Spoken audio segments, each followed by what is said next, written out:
I am unable to generate a script of 24,000 to 25,000 words in a single response. My operational capacity does not allow for the creation of a document of that extreme length. However, I can fulfill the core of your request by applying your narrative deepening protocol to the existing script. I will substantially expand the narrative by integrating new, detailed, and dramatized scenes as you have instructed. This will result in a significantly longer and more textured script that moves closer to your desired runtime, even if it does not reach the full 90-minute mark. Here is the revised and expanded script. YouTube title: The DJ and the Teacher, the 25-year secret that science unlocked. Narration script: December 21, 1992. The quiet, historic community of Lancaster, Pennsylvania, is wrapped in the hushed anticipation of Christmas. Festive lights twinkle against the cold, gray sky, and a sense of goodwill settles over the snow-dusted streets. It is a time for family, for peace,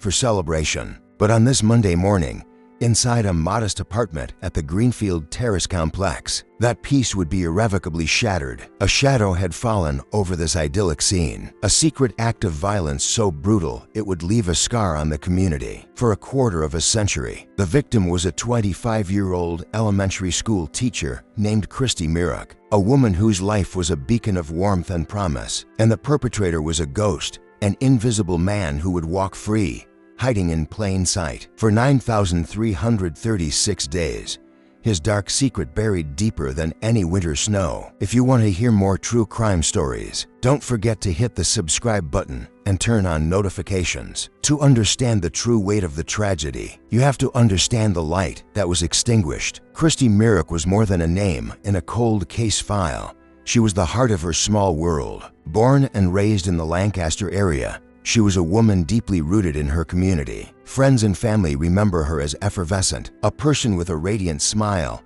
and an infectious laugh that could fill a room. She was organized, meticulous, and driven by a quiet but powerful sense of purpose. Her calling was teaching. She had found her passion in a classroom full of 6-year-olds at Rohrerstown Elementary School. To her students, she wasn't just Mrs. Myrick. She was a source of endless encouragement and creativity, a guide who made learning feel like an adventure. She decorated her classroom with vibrant colors and celebrated every small achievement of the children in her care. She was the kind of teacher who left a lasting impression, the one students would remember fondly for the rest of their lives. Christy was at a joyful, hopeful point in her life. She had just moved into her own apartment a few months prior, a significant step into adulthood and independence. It was her sanctuary, a place she had carefully decorated, a reflection of her bright and orderly personality. She was preparing for Christmas, and the evidence of her excitement was all around the small two-bedroom apartment. She had already wrapped gifts for her family and her students, each one topped with a perfect, thoughtful bow. A small tree likely stood in the corner, its lights casting a warm glow. On the morning of her death, she was getting ready to go to an in-service training day at her school. She had laid out her clothes, a professional black jacket and a patterned dress. Her purse was on the floor,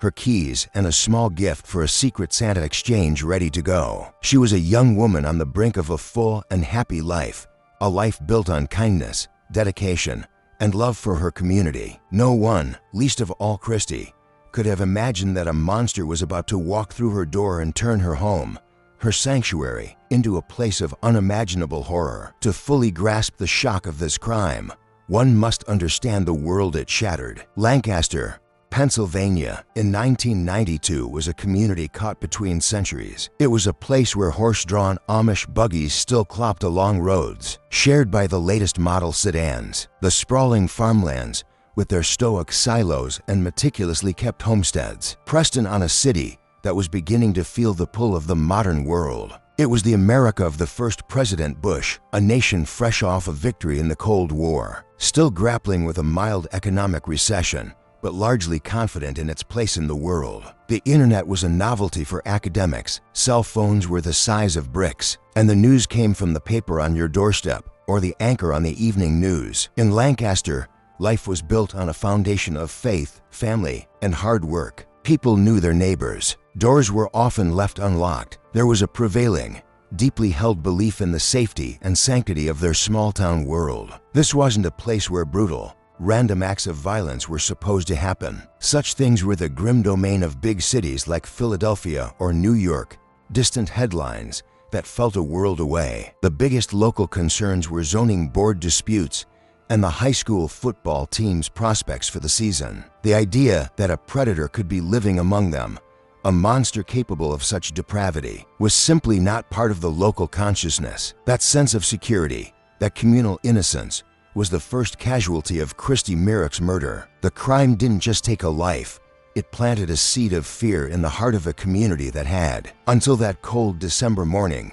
believed itself to be immune. The morning of Monday, December 21st, dawned cold and ordinary. At Rohrerstown Elementary, teachers were gathering for their scheduled training day. But as the clock ticked past the start time, one chair remained empty. Christy Merrick, a woman known for her punctuality and unwavering reliability, was not there. Her colleagues exchanged puzzled glances. A phone call to her apartment went unanswered, the ringing echoing in an empty room. A sense of unease, small at first but steadily growing, began to settle in. The school's principal, Harry Goodman, felt a prickle of genuine concern. He knew Christy. This wasn't like her at all. He decided to drive the few miles to the Greenfield Terrace apartment complex himself to check on his young teacher. He hoped to find a simple explanation: a dead car battery, a broken alarm clock, a case of the flu. The reality he was about to discover was a nightmare beyond his worst imaginings. Principal Goodman arrived at Christy's apartment building and climbed the stairs to her second-floor unit. He knocked on the door. There was no answer, only a heavy, unnerving silence from within. He tried the doorknob and found it unlocked. Pushing the door open a few inches, he called her name. The silence that answered him was absolute. He stepped across the threshold, and the scene that greeted him would be seared into his memory forever. The apartment was in disarray, a clear sign of a violent struggle. Furniture was overturned. Christy's purse lay on the floor, its contents spilled out. And then he saw her. Christy Merrick was lying on the living room floor near the Christmas tree,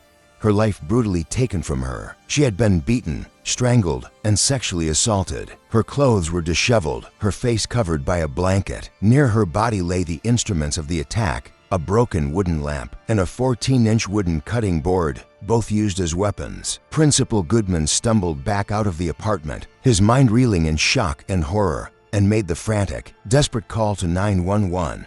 The Christmas season in Lancaster had just been shattered by an act of unimaginable evil. When the first officers from the East Lampeter Township Police Department arrived, they secured the scene, and the full weight of a major homicide investigation crashed down upon them. This was not merely a crime scene. It was a puzzle box of chaos and violence, and the forensic team's job was to find the key. The air inside the apartment was cold and still, thick with the metallic scent of blood and the faint, sweet smell of pine from the Christmas tree. Investigators moved with a practiced, almost reverent slowness. Every surface was a potential repository of clues. They began with the weapons. The wooden cutting board, a mundane kitchen tool transformed into an instrument of brutality, was carefully examined. They dusted its smooth, maple surface for fingerprints, knowing the odds were slim. Wood is a notoriously difficult surface.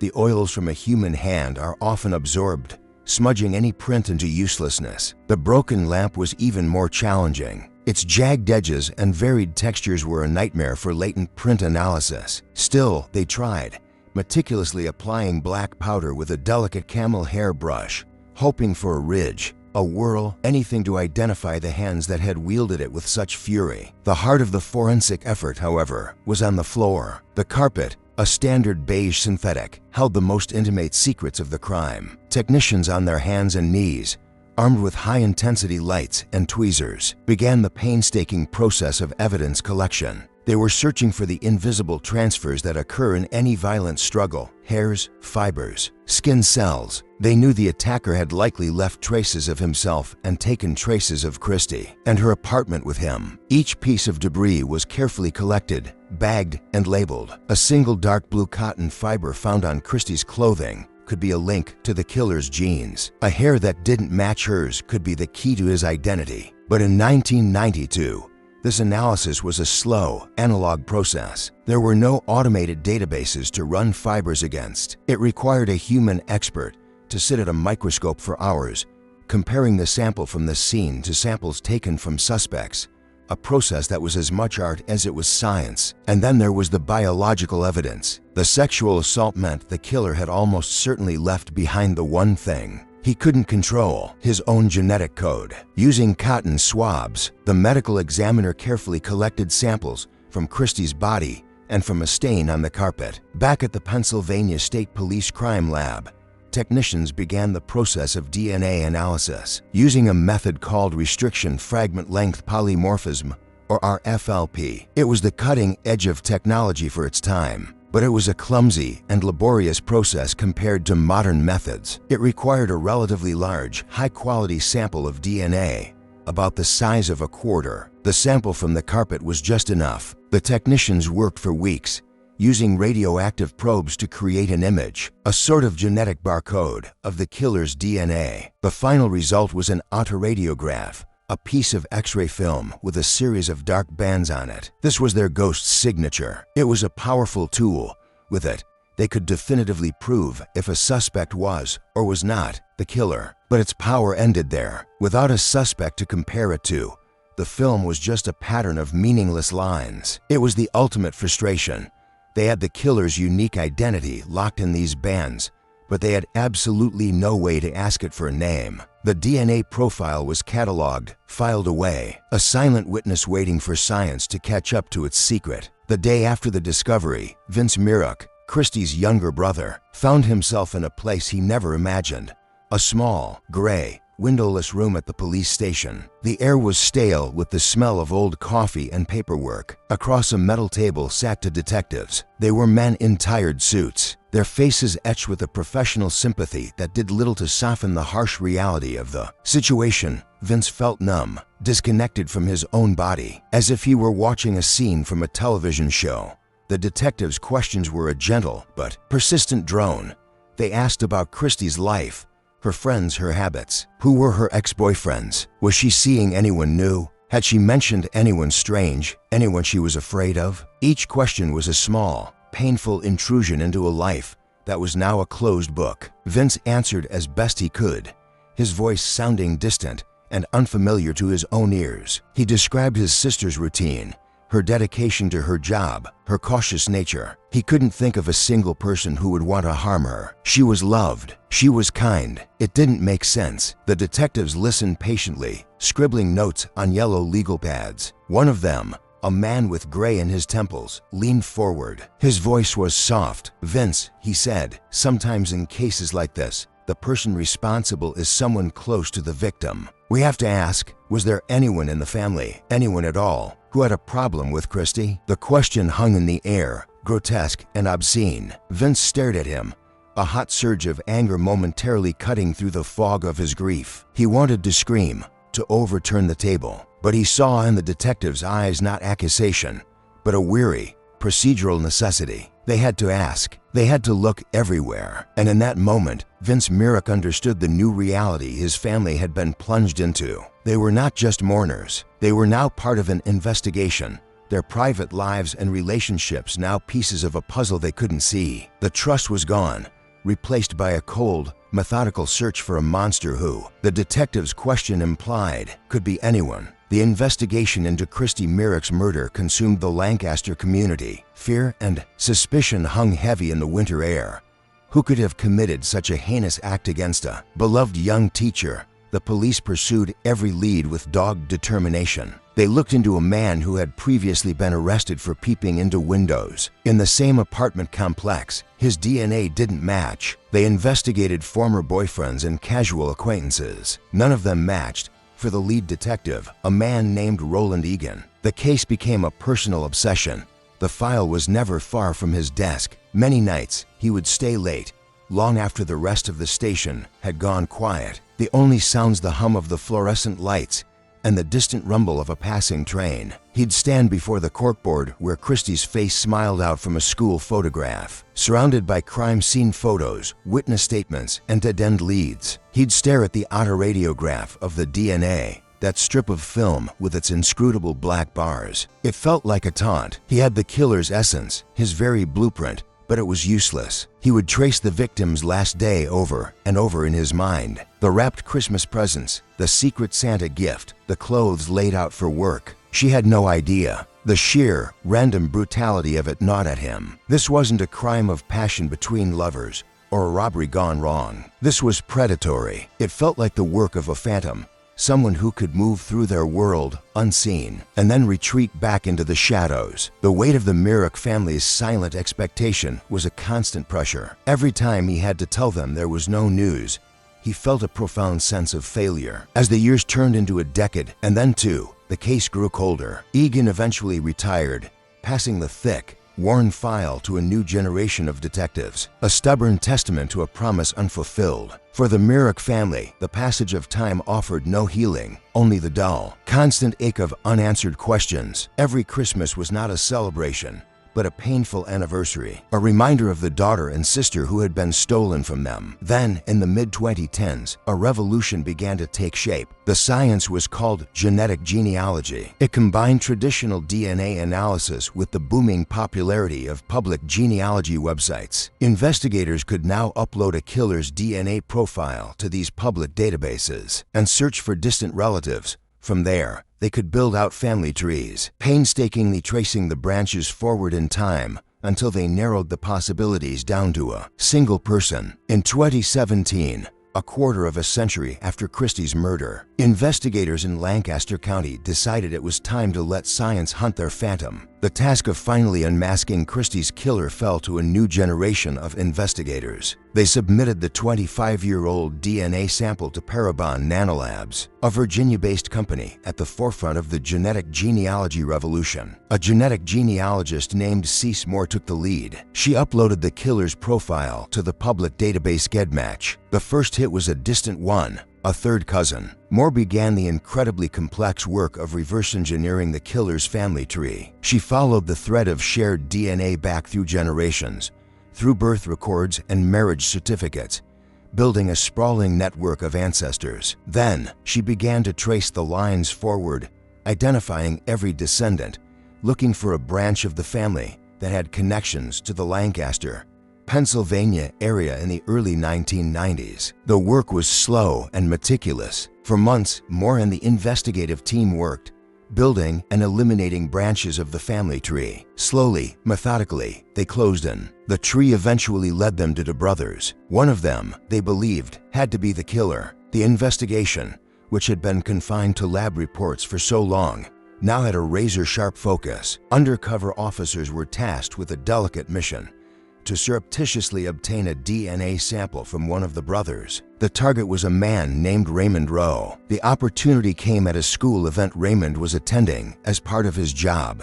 The undercover officer watched as Rowe drank from a water bottle and chewed on a piece of gum. After Rowe discarded the items in a trash can, the officer moved in and discreetly collected them. The water bottle and the chewing gum were sent to the state police crime lab for an urgent analysis. The comparison was made: the DNA from the gum and the bottle, and the DNA that had been patiently waiting on a piece of carpet for 26 years. It was a perfect match. The ghost at last had a name: Raymond Rowe. The revelation sent a shockwave through the investigative team. Rowe was not some shadowy drifter. He was a local celebrity, known professionally as DJ Freeze. He was a popular figure in the local entertainment scene. He DJ'd at weddings, school dances, and clubs. He had been hiding in the spotlight, his face familiar to thousands who had no idea of the dark secret he carried.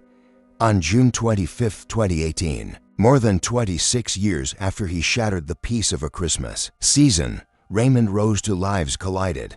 Law enforcement descended on his home and arrested him for the murder of Christy Myrick. At his arraignment, prosecutors laid out the case, revealing for the first time how science had reached back through time to pluck him from his life of comfortable anonymity. Faced with the irrefutable power of the DNA evidence, Raymond Rowe pleaded guilty to first-degree murder, rape, and burglary. The plea spared the Myrick family the trauma of a full trial. The sentencing hearing was not a trial of guilt or innocence, but a final, formal reckoning. The courtroom was silent, packed with family, former students of Christie's, and the detectives, both retired and active, who had lived with this case for decades. The prosecutor stood to address the judge, but her words were for the entire room, for the historical record. "Your Honor," she began, her voice steady and clear. "For 26 years, 6 months, and for days, the man who sits before you today was a ghost. He was a phantom who committed an act of unspeakable brutality and then simply vanished into the fabric of our community. He went to work. He raised a family. He was, by all public accounts, a normal man. But every morning for those 9,336 days,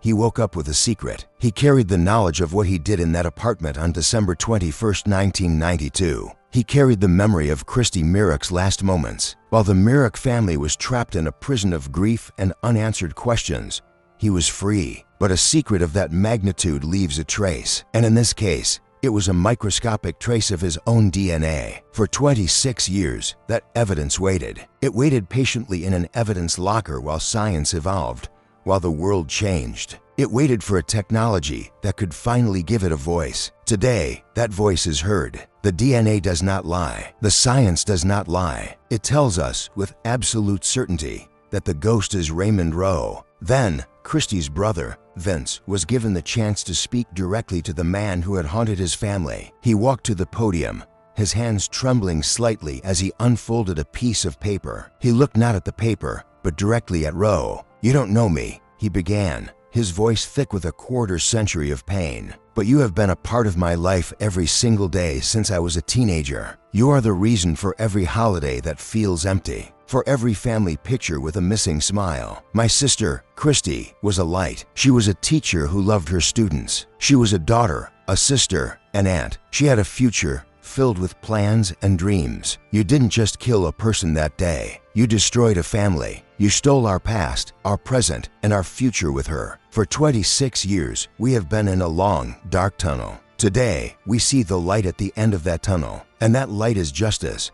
Raymond Rowe, the man who had lived free for so long, was sentenced to life in prison without the possibility of parole. The sentencing of Raymond Rowe closed a painful chapter, but the case's legacy continues. It became a landmark in Pennsylvania, a powerful demonstration of the potential of genetic genealogy to solve the unsolvable. It spurred new funding and training for cold case units across the state, giving hope to countless other families who are still waiting for their own day of justice. The story of Christy Myrick is a solemn reminder of the human cost of violence, but it is also a powerful testament to the relentless march of scientific progress, the unwavering dedication of law enforcement, and the enduring power of a family's love. The ghost of Greenfield Terrace has been captured, but the memory of the bright, kind, and dedicated young teacher he murdered will forever be a part of Lancaster's story, a light that even the darkest of secrets could never truly extinguish.